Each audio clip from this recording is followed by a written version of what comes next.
I'm concerned because what we're seeing on the ground is an explosion of the use of e-cigarettes and other vaping products among youth right now.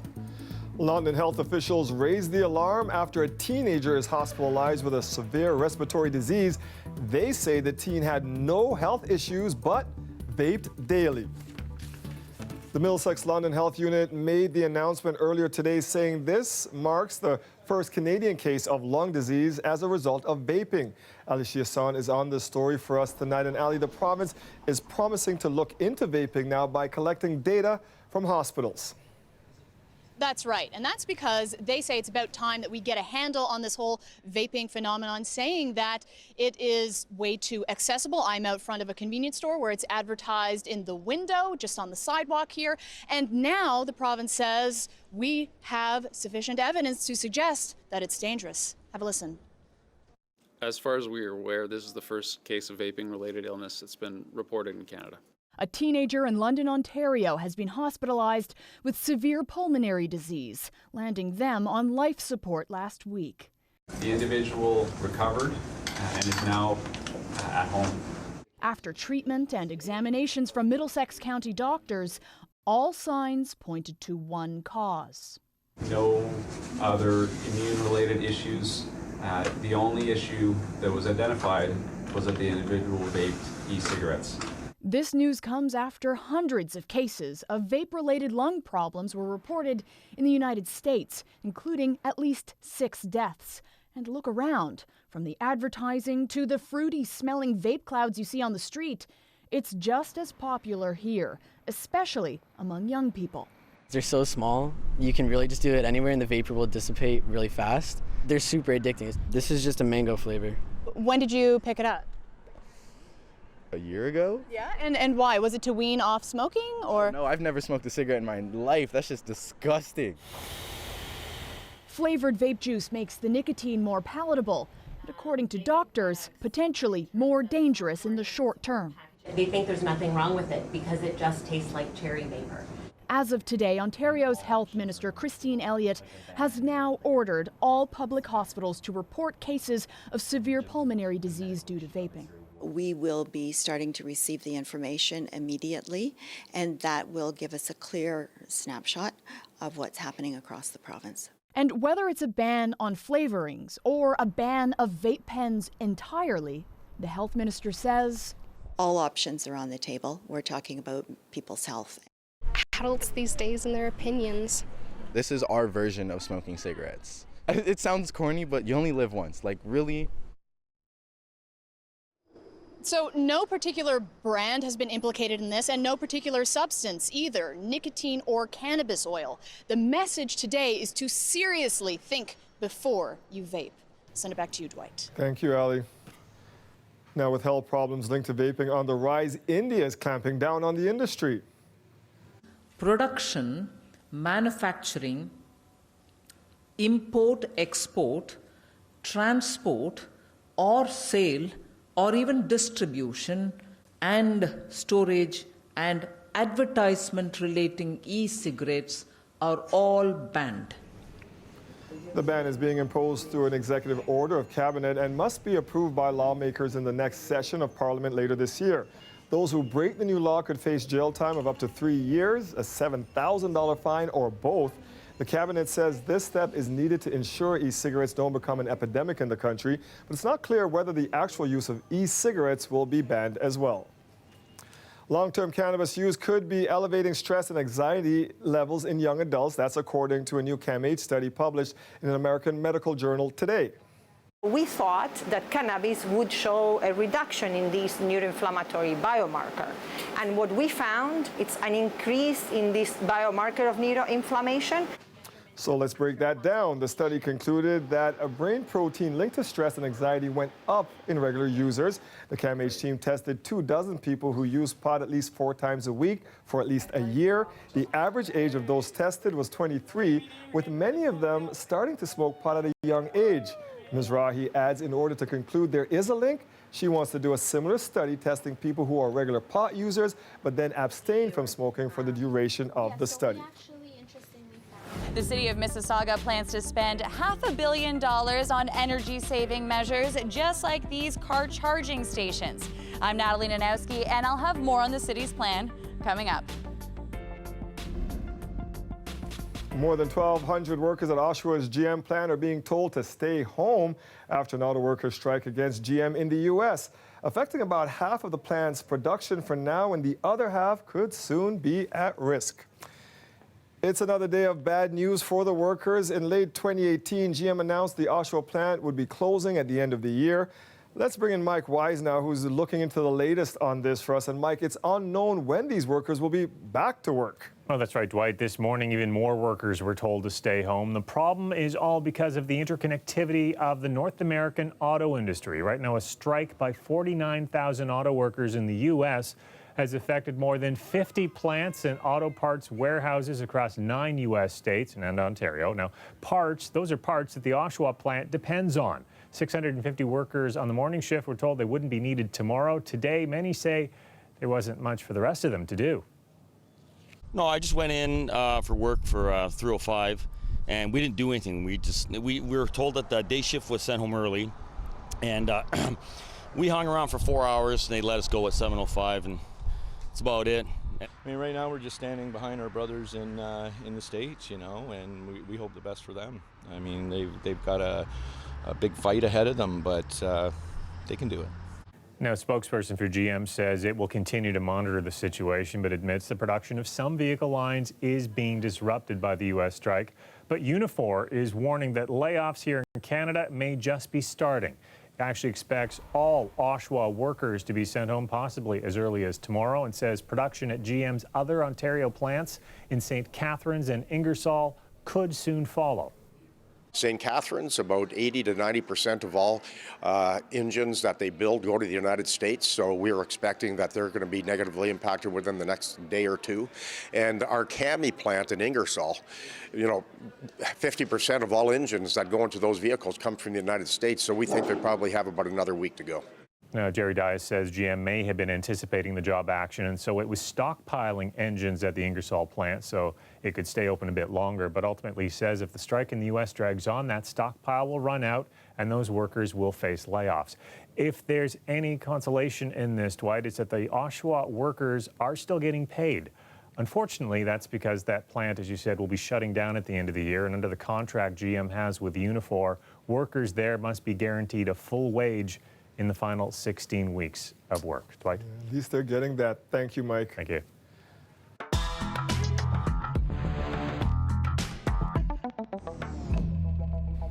Former Liberal MP for Brampton East, Raj Grewal, will not be running in the federal election. Now sitting as an independent, Grewal took a leave last year to deal with what he called a compulsive gambling problem, causing him to rack up millions in debt. He says he will instead return to his private legal practice in Brampton, adding he has since paid back his debts. Meanwhile, Liberal leader Justin Trudeau is spending a second day in Atlantic Canada. His pledge today is more money for seniors. Re-elected Liberal government will increase old age security by an extra 10% once folks turn 75. These measures will increase benefits for most seniors by $729 next year. When asked if Canadians would be required to pay higher premiums to pay for the increase, Trudeau did not provide a clear answer. Jagmeet Singh is promising to help cover dental treatment for uninsured Canadians. The NDP leader made the promise at a campaign stop in Sudbury. Our plan that we're putting forward is Dentacare. It'll cover everyone who has salary less than $70,000. They'll be completely covered with this plan. And those who make between 70 and 90 will have a sliding scale. But this is our first step toward the dream of universal Dentacare for all. The NDP estimates its initial plan would cover 4.3 million Canadians and save an eligible family of four roughly $1,200 a year. Andrew Scheer says if he becomes Prime Minister, he'll stop handing out what he calls corporate welfare. The Conservative leader made the promise at a barbershop in Hamilton. As Prime Minister, I will eliminate at least $1.5 billion in taxpayer handouts to wealthy executives, shareholders, and foreign companies. We'll keep that money from going to the wealthy and well-connected who need it the least. And we'll put it back in the pockets of hardworking Canadians who need it the most. Scheer says he would stop the government from giving money to companies such as Loblaw, Irving, and BlackBerry, to name a few. The Conservatives say doing that could save $1.5 billion a year. We'll dig deeper into all those promises a little later in the show. That's coming up for you at 6:30. Swedish teenager Greta Thunberg appeared before a U.S. congressional hearing today, and the climate activist delivered a short message. I am submitting this report as my testimony because I don't want you to listen to me. I want you to listen to the scientists. The report calls for dramatic change to prevent temperatures from rising 1.5 degrees Celsius by 2030. Thunberg was one of 4 young students invited to speak. She and other young people worldwide are leading massive coordinated strikes from schools with dates this Friday and next. The goal is to raise awareness of climate change. $500 million, that's how much Mississauga wants to spend to combat greenhouse gas emissions. This comes after the city declared a climate emergency in June. Nellie Nanowski explains. Getting people out of their cars and walking is just one of the goals the staff report has to improve life in Toronto's largest suburb, where the car is king. We're currently going to be developing a zero-emission vehicle strategy. This is going to be a region-wide strategy, and it's all going to be about how we can accelerate the adoption of electric vehicles. Car charging stations will be installed to lure drivers away from fossil fuels, and public transportation will be improved. The report also calls for retrofitting buildings with things like solar panels and better insulation. The hope is to reduce Mississauga's greenhouse gas emissions by 80% by 2050. So we know that we're facing flooding, extreme heat, extreme wind, and ice storms are our top. But not everyone agrees with the $500 million plan. The overinvestment's only worth it if everyone is driving electric cars. And right now, only elites are driving electric cars, so I don't know if that's really sustainable to be using tax money for that purpose. I think it's a good way to start because, we have to take care of Earth, right? Earlier in March, the University of Toronto Mississauga campus installed 3 of these charging stations. The demand has been so high that it plans to install more. This is LEED Silver certified, correct. The campus is also a leader in sustainable buildings. We collect all the rainwater on the roof into a holding tank through a series of filtration systems, and the water will be used for non-potable purposes and primarily flushing toilets. The university also sits on the city's Climate Change Action Plan Committee. The economics are already driving Mississauga to adopt more sustainable patterns of development. You know, the people that bought the houses there in the 70s, their children can't afford to replicate living in those homes. The proposal is now open for public consultation. After that's gathered, it will go before council in December. Natalie Nanowski, CBC News, Mississauga. The City of Toronto says it's expecting to save $750 million a year by reducing its own office space by 25%. It's a responsible change that will be brought about in a responsible manner, and it will not disrupt any kind of frontline services. In fact, I believe in the end it will enhance frontline services and the way they're delivered to the people of the City of Toronto. Next week, a city agency will look at a proposal to reduce the total number of office properties from 52 to 20. Mayor Tory says that will open up 8 properties for city building purposes, including affordable housing. He adds they're also proposing a revitalization of civic centers as well as Metro Hall. The plan would also involve moving more jobs outside of the downtown to Scarborough and Etobicoke. The changes would take place over the next 25 years. It's a stat that might give you pause. That's PAWS. A whopping 17,000 feral cats could be roaming the streets of Toronto. That's the finding of a first-of-its-kind analysis from the Toronto Humane Society. And while it might seem like a lot of mouse chasers prowling around, experts say the number is actually good news, marking a drop in homeless cats. City Hall reporter Lauren Pelly has the details. A good boy. Connie Archambault is a lifelong cat lover. 16 years ago, she started feeding a colony of feral cats. I knew that I had to do something about getting them spayed and neutered. So with the help of rescue groups, she trapped the strays from the colony, who brought them to clinics for spaying and neutering surgeries. Since 2004, there have been no kittens. And then they slowly died out, just over time. The Toronto Humane Society believes the same trend is happening in cat colonies across the city. A new analysis provided to CBC Toronto was based on surveys and land use data. It suggests the city is home to roughly 17,000 feral cats. That's down from previous estimates a decade ago that put the population at close to 100,000. The number of cats coming in that are considered a stray have been decreasing over time, and Toronto Animal Services has the same record with that. Both teams credit neutering programs for the success, but that doesn't mean the colonies will disappear. We have new colonies added every day. We're up to about 700 colonies in total registered, of which about 80% of those are in Toronto. This feral cat advocate says more work needs to be done, so spots like this 7-cat colony in the West End neighborhood of Warren Park don't get any bigger. The life for a cat on the street is very difficult. 75% of kittens die within about 6 months, and the average life for an adult cat is 2 years. Nearby, Mississauga is also struggling to reduce their populations, with thousands of feral cats calling that city home. And I was always concerned that they wouldn't. Archambault says the best thing fellow cat lovers can do is spay and neuter their feline companions. Mostly because there are just too many kitties living outside that shouldn't be living outside, and they suffer greatly. Lauren Pelly, CBC News, Toronto.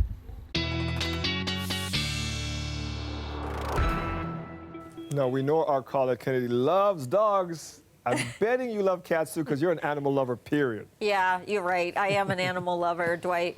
But, you know, there are dog cat and cat people, and I guess I'm a little more of a dog person. But I love to see things being taken care of in a humane way, and I do. I can't get over it. I love creatures of all kinds. Let's take a look at what we've got going on here with our temperatures, right? Like low 20s at the moment. It's just that it's so comfortable because the humidity is fairly low as well. And then, of course, we've had, at times, there's been a little more cloud cover through the day, but we just have a lot of sunshine. So lots of blue out there in the sky as well. It's a really nice way to be winding down the last few days of summer that we have in place here. And on the satellite and radar imagery, some of the clouds that are there, it doesn't even pick up. But really what it is showing is just how that ridge of high pressure is in place. And that is what is blocking us and protecting us over the lower Great Lakes. From all the other systems, they're having to track towards the north. So you see a little more cloud cover there towards the north. And that's kind of what's happening. Now, as we get towards Friday, southwestern Ontario will pick up a little more cloud cover and through the Ottawa Valley and even into cottage country. But we're still not talking about showers coming our way. And we have a nice night tonight, 13 degrees, and a great day tomorrow. And Dwight, the temperature even a little bit warmer, 24 degrees. Thank you, Colette. You're welcome. After 22 years, it feels like the right time to step away from the sport. They are one of Canada's most famous duos and favorites, of course. The most decorated figure skating team in Olympic history. Coming up, we'll bring you the video where they announce their retirement. Stay with us. We'll be right back. The weather update is brought to you by Train Extreme Conditions Testing. It's hard to stop a train, really hard. Train, the most reliable heating and cooling brand.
Canada's skating sweethearts are calling it a career. Today, Tessa Virtue and Scott Moyer announced on Twitter that they are hanging up their skates. Here's some of the emotional things they had to say about retiring. Hello, everybody. Hi. It's Tessa and Scott here. We have some news for everyone, for our fans, people who have supported us. It's a little bit emotional, so bear with us. We didn't know how to tell you, but I guess the best way for us is just to go where we're most comfortable. And This is home for us. this is home. We've spent 22 years coasting around the outside of the rink, hanging out together, making programs, trying to just soak up our sporting experience. And after 22 years, it feels like the right time to step away from the sport. I mean, not before we pour our hearts and souls into this Rock the Rink tour. We can't wait to go coast to coast and celebrate this with all of you. But this is so personal and emotional for both of us. We're just so grateful. How lucky are we, really, that we've gotten to share all of this together and with all of you. Yeah, we just still can't believe people care. Like, people have showed up, they've supported us year after year over a 22-year career, and we feel like the most fortunate kids in Canada still.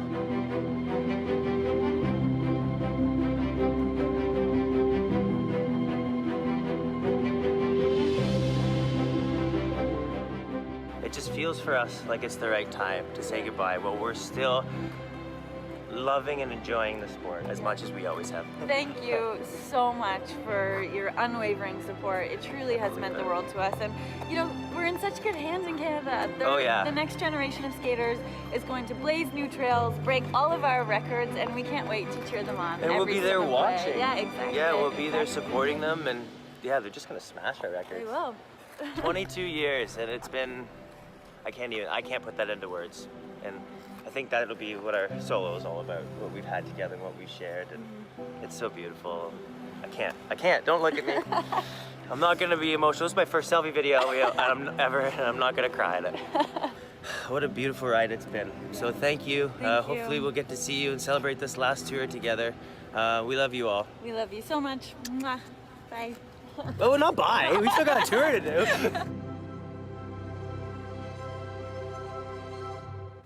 Wow, they've been making us proud for a very long time. Now, even though the dynamic duo are hanging up their skates, you will see them on the premiere of Battle of the Blades tomorrow night right here on CBC television. The popular reality show is back, pairing figure skaters with hockey players as they compete for a $100,000 prize for charity. We spoke to hosts Ron McLean and head judge Kurt Browning and some of this year's competitors about the bumps and bruises that lie ahead.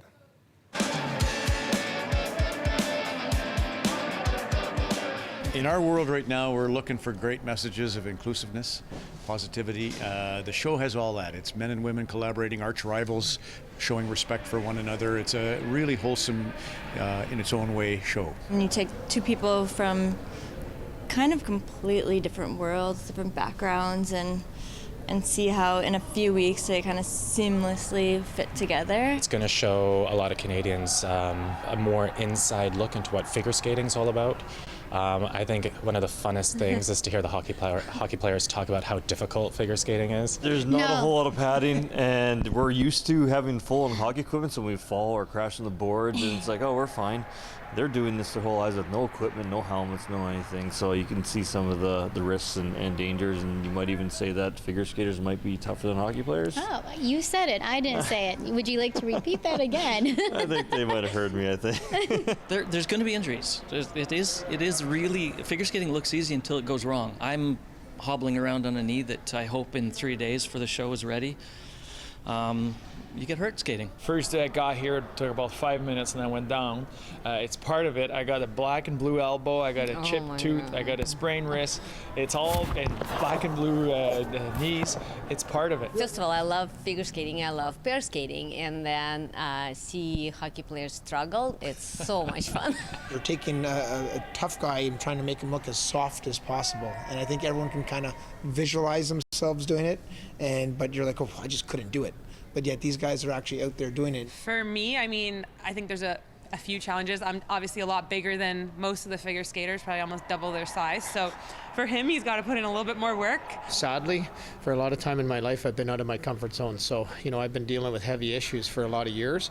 And I think that, this is, it's out of my comfort zone, but I think the biggest thing is just, our mindset is taking it just for today. This is an opportunity for Sheldon to get some fun back in his life, to grow in this area, take some risk. And who would ever have a chance to do this in their life?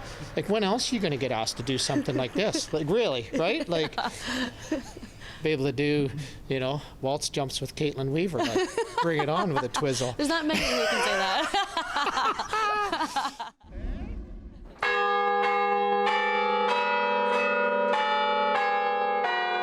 Making the trek to the top of the tower in the Metropolitan United Church with bells on or off.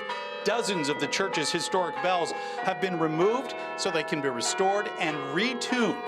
I'm out of breath. We'll have that story coming up.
A mother whose infant relies on a prescription formula is trying to get it covered by OHIP.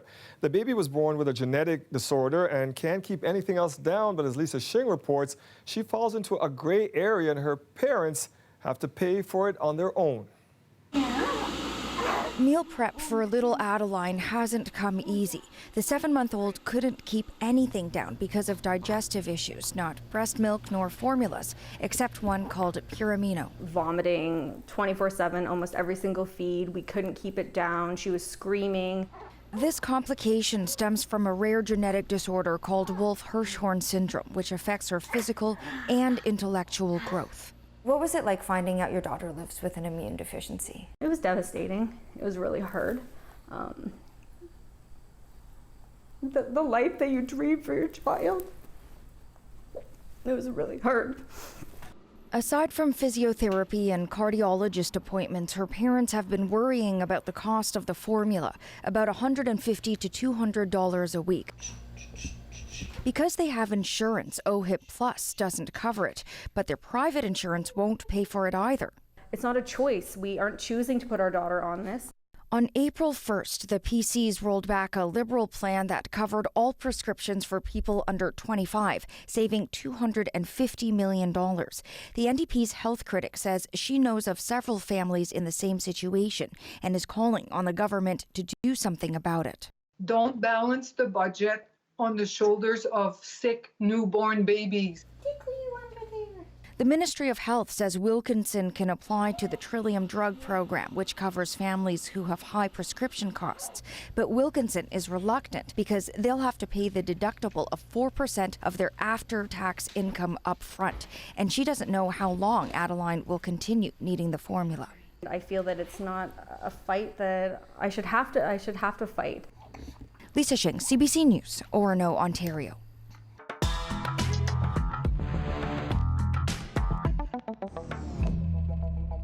As we showed you earlier, party leaders are out today making promises that they hope will appeal to voters, but promises usually have a dollar cost. Julie Van Dusen joins us now from the CBC Parliamentary Bureau in Ottawa. So, Julie, what that cost is and how the parties plan to pay for it has become an issue in itself.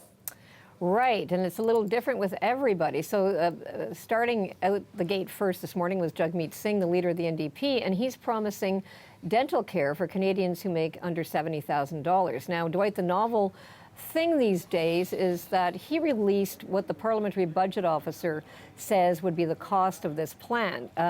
Party leaders, parties can do that now because the Trudeau government gave the PBO, the Independent Parliamentary Budget Officer, the mandate to do this. Now, he says this plan would be quite pricey in the first year because it'd be such a big uptake, about $1.8 billion, and it would cover approximately 4.3 million people. Jagmeet Singh says it would be worth every penny. Take a listen.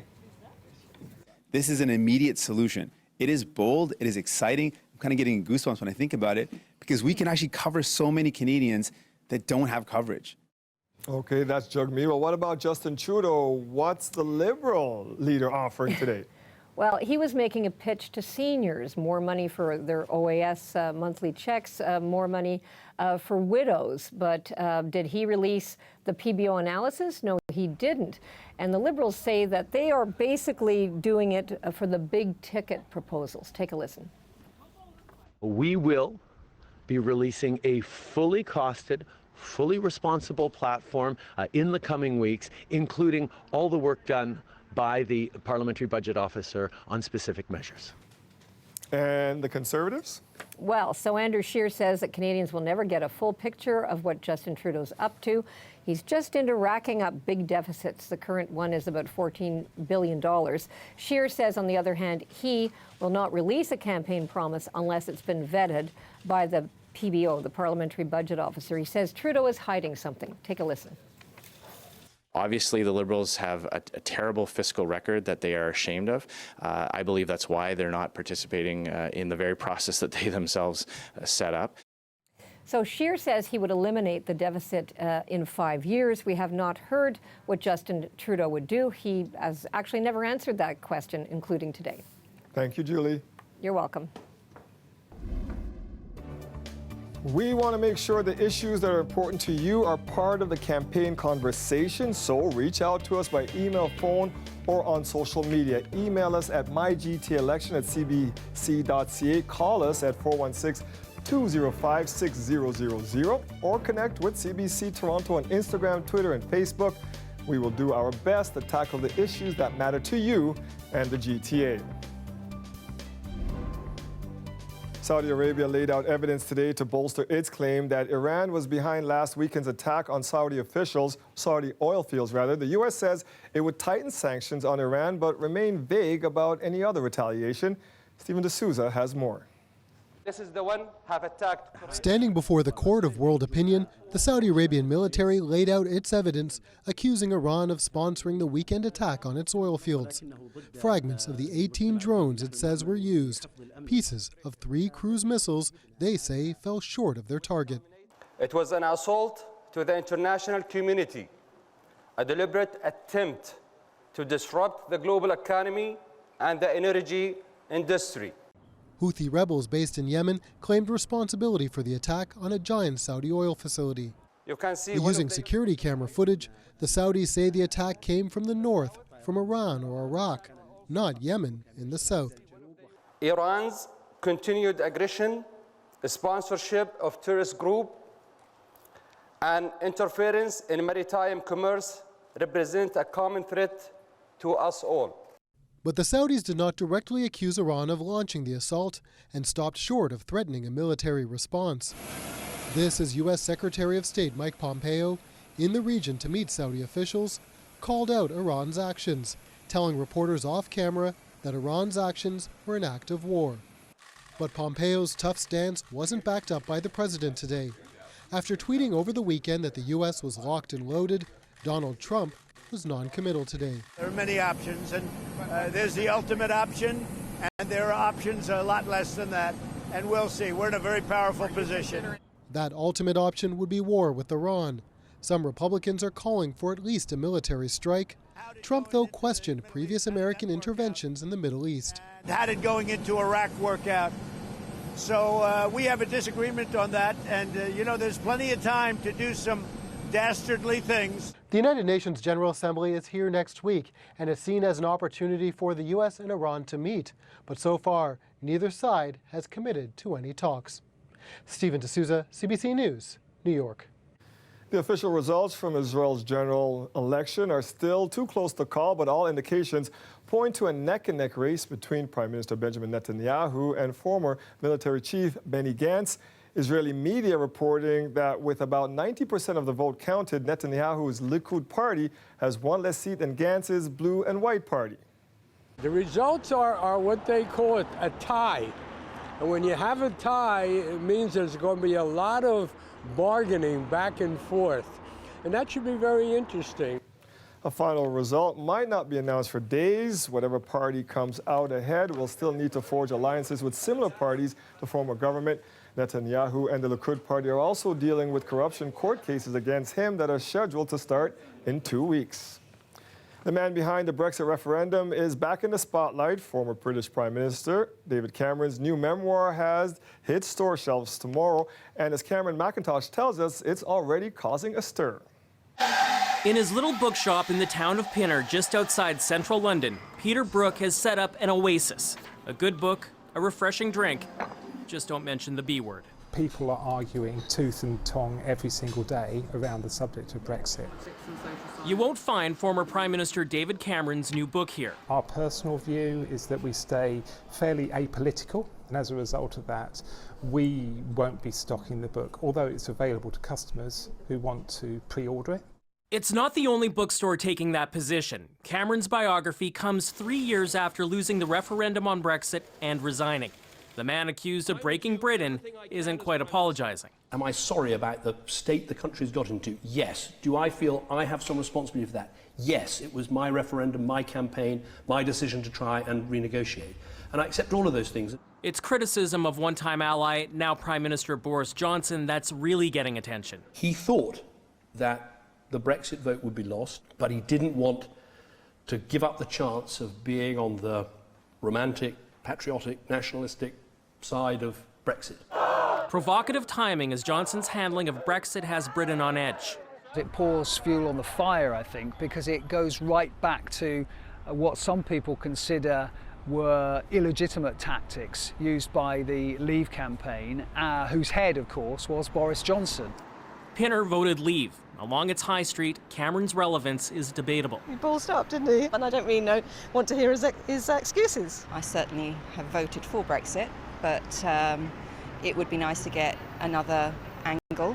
Unlike Margaret Atwood's bestseller, Cameron's book isn't getting a lot of national promotion. Have you had anyone come in asking for the book? At this stage, no. I don't think it will be long until it's discounted. And unlikely to be the final word in a legacy still being written. Cameron McIntosh, CBC News, London. Celine Dion is back in a big way. The first performance of her Courage Tour is tonight in Quebec City, and she's releasing new music this week from her upcoming album with the same name. Tom Power, host of CBC Radio Q, got the chance to sit down with Celine in Montreal to talk about many things, including life after her husband's passing. Inside of me, I felt very, very, very strong, probably stronger than ever before, because I make decisions and I'm not scared. Before I was not part of meetings. It was, Rene was really, I don't want to say overprotecting me, but he was protecting me a lot because he wanted me to just, you sing the best you can. I want you to enjoy. And you don't need to just. So did you have to learn how to do that? Did you have to learn how to become a different person? I'm still learning. Yeah, what did you have to learn? It's a learning process. Like what? What did you, I'm just curious. Well, to zip it once in a while and let the people talk, because I feel like I have to talk for Renee, on behalf of Renee. I have to talk for me, and I talk a lot, like right now. I do talk a lot. I don't let you finish the questions. I can even ask my own questions and answer my questions. I left for about 10 minutes there, It's like learning that the best is yet to come, and that, you know what, I don't want that to sound pretentious, but I am courageous. Yes, she is. You can hear that whole interview on Friday. It airs on CBC Radio 1 at 10 a.m. and 9 p.m., or you can watch it online at cbc.ca/Q.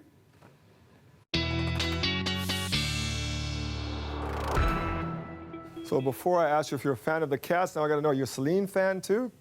I am everybody yeah, it's hard not to be. Like, there's just those certain songs, and I think sometimes some of them are a guilty pleasure, but yeah, I absolutely am. And a perfect interview. She can ask her own questions and answer her own questions as well for herself.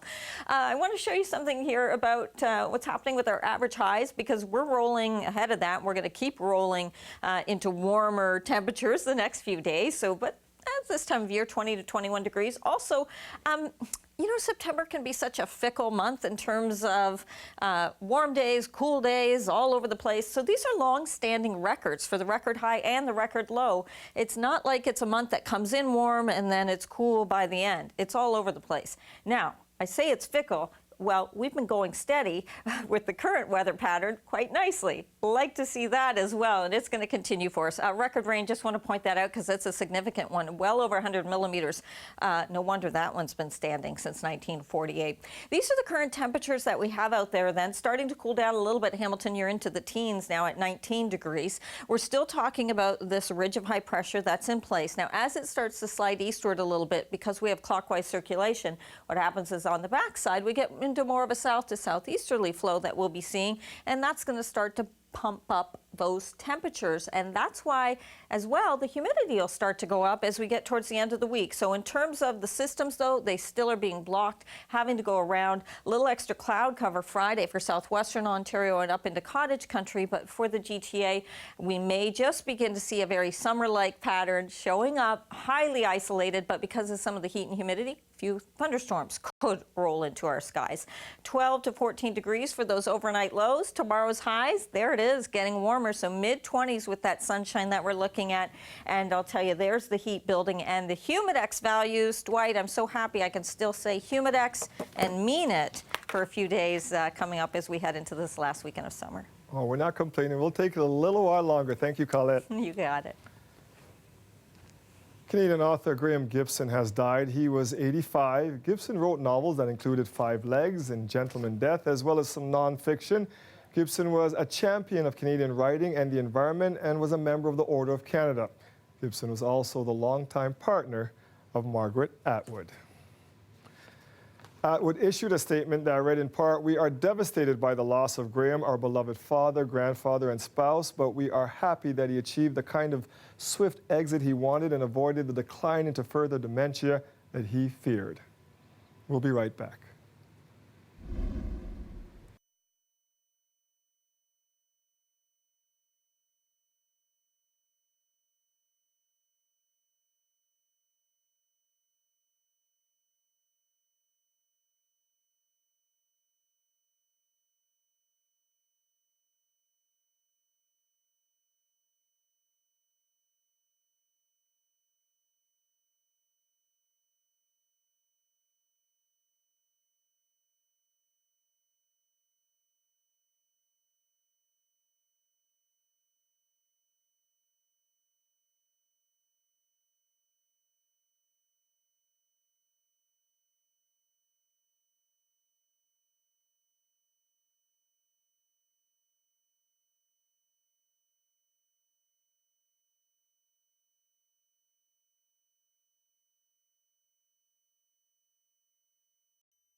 They've been around for nearly a century, and now they're finally getting a makeover. Restoration work began today on 54 bells at the Metropolitan United Church, and our Greg Ross was there.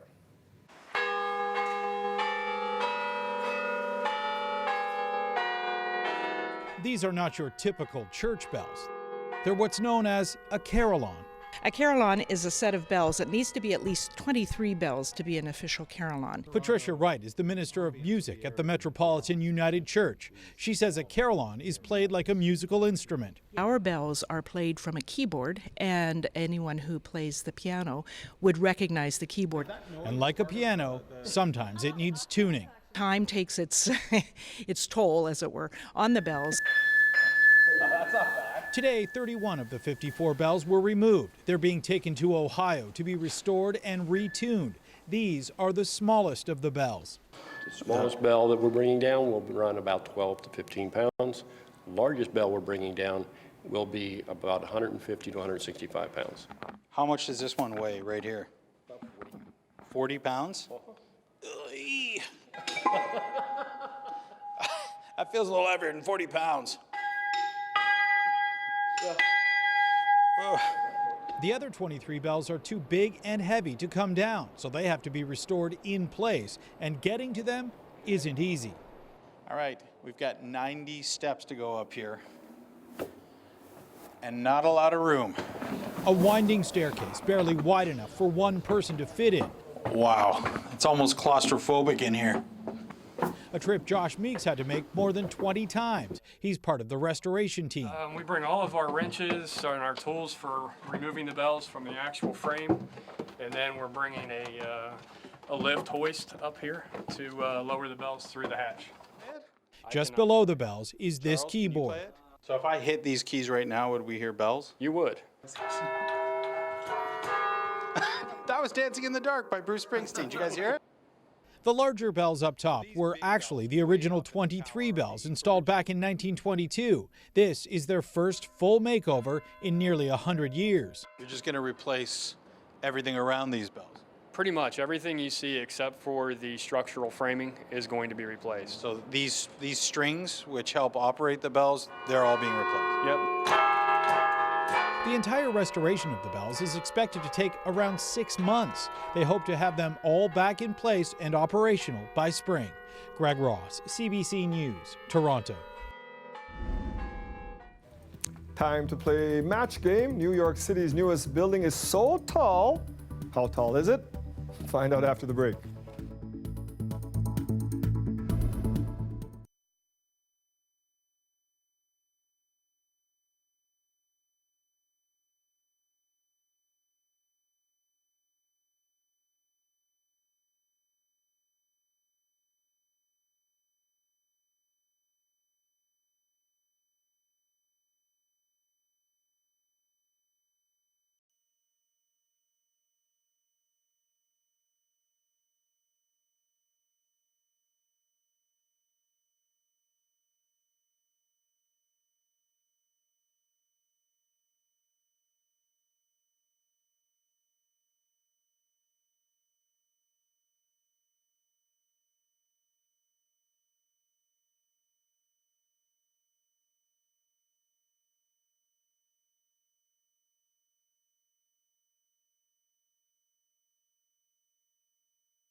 New York is celebrating the opening of the world's tallest residential building. It's 131 floors towering above Central Park, or in the words, $2 billion of glass and steel. Take a look.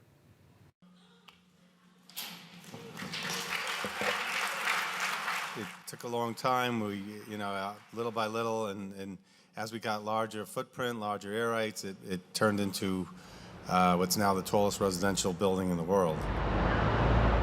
One is the incredible view of Central Park from here, and the other is the incredible view of Midtown, with the Empire State Building and Chrysler Building.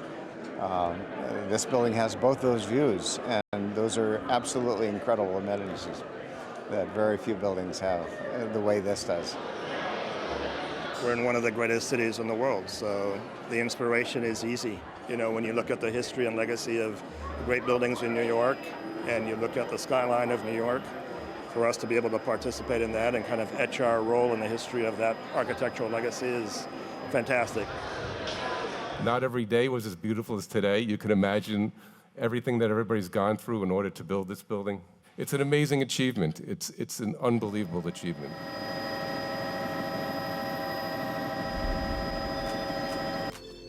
Any guesses what the tallest building, residential building in Toronto is? The 79th floor Aura building at Yonge and Gerrard. It's also the tallest one in the whole country. Now you know. Stay with us. We'll be right back.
I hope you're going to be there trivia night. But anyway, other than sunny and warm, anything else to tell us? Well, you stole my thunder.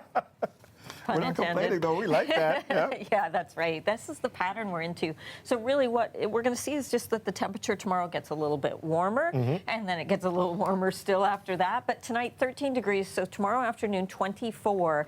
By the time we get to Friday, not only are the temperatures getting warmer, but the humidity starting to come in too. So maybe an isolated thunderstorm possible in the forecast Friday afternoon or later in the day, but really the next chance of showers is late on Sunday. So we have a few more days yet of seeing lovely summertime weather for the last few days of summertime. No, the official end of summer is coming. Hopefully it's the last past that. That's it for us tonight. Mike Wise, as you covered tonight at 11. Have a good night, everybody.